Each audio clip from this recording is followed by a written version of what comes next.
అతడే నరకాసురుడంట.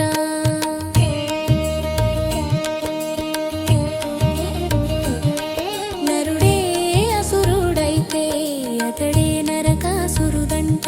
అసురుడైన నరుని కన్న తల్లి కూడా క్షమించడంట. లోక కళ్యాణార్థం లోక కంఠకుడైన కన్న కొడుకుని సైతం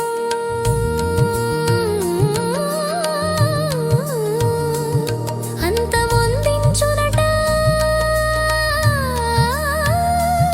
కన్న తల్లే అంతం చేసే దౌర్భాగ్యపు జీవి నరకాసురుడే అంట.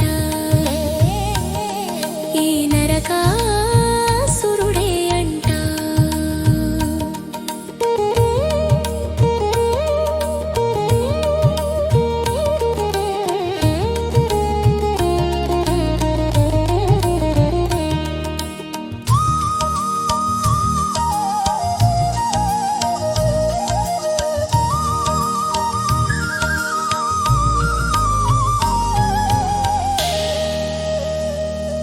ఈ భూమికి భారమైన వాడు కన్న తల్లికి కూడా భారమగునంట.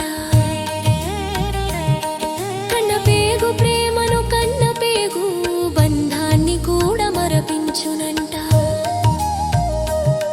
కన్న తల్లి అంతం చేసినాడు కాపాడవలసిన కన్న తల్లి నుండి ఎవ్వరూ కాపాడలేరంట. నరుడే అసురుడైతే అతడే నరకాసురుడంట. నరుడే అసురుడైతే అతడే నరకాసురుడంట. అసురుడైన నరుని కన్న తల్లి కూడా క్షమించడంట. లోక కళ్యాణ